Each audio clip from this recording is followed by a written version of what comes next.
আপনারা শুনছেন শ্রুতি গল্প। শুনুন গল্প, অনুভব করুন জীবন।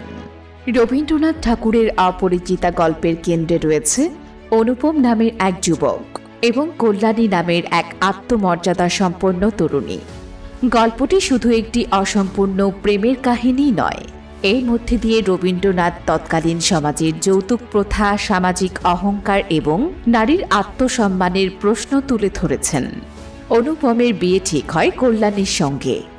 অনুপমের নিজের তেমন মতামত নেই, তার জীবনের গুরুত্বপূর্ণ সিদ্ধান্তগুলো মূলত তার মামাই নিয়ন্ত্রণ করেন। বিয়ের সময় কল্যাণীর বাবা তার সামর্থ্য অনুযায়ী মেয়েকে সাজিয়ে দেন এবং প্রয়োজনীয় যৌতুকের ব্যবস্থাও করেন। কিন্তু বিয়ের আসরে অনুপমের মামার সন্দেহ হয় যে কল্যাণীর পরিবারের পক্ষ থেকে প্রতিশ্রুত সমস্ত গয়না ঠিকমতো দেওয়া হয়েছে কিনা। তিনি গয়নাগুলো পরীক্ষা করানোর জন্যে শ্যাকরাকে ডেকে আনেন। আর এই অসম্মানজনক ঘটনায় কল্যাণীর পরিবার অত্যন্ত বিব্রত হয়। কল্যাণীর বাবা এই অপমানকে মেনে নিতে পারেন না, আর শেষ পর্যন্ত বিয়ে ভেঙে যায়। অনুপমের মনে তখন কল্যাণীর প্রতি গভীর টান তৈরি হয়, কিন্তু সে নিজের পরিবারের বিরুদ্ধে দাঁড়িয়ে বিয়েটা রক্ষা করতে পারে না। ফলে কল্যাণী তার জীবন থেকে দূরে সরে যায়। আর এরপর কেটে যায় অনেক বছর। অনুপমের জীবনে রয়ে যায় কল্যাণীর স্মৃতি।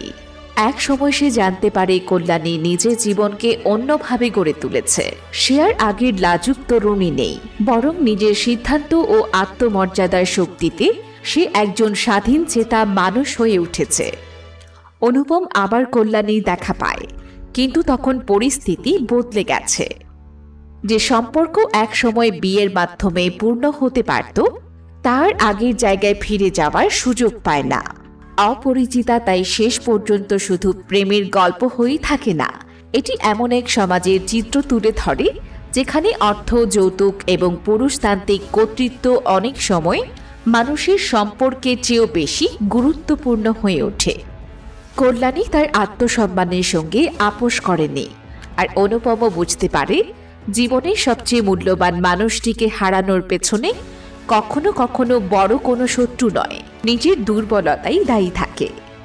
অপরিচিতা আমাদের মনে করিয়ে দেয়, সম্পর্ক টিকিয়ে রাখতে শুধু ভালোবাসাই যথেষ্ট নয়, প্রয়োজন সাহস, সম্মান এবং অন্যদের বিরুদ্ধে দাঁড়ানোর ক্ষমতাও।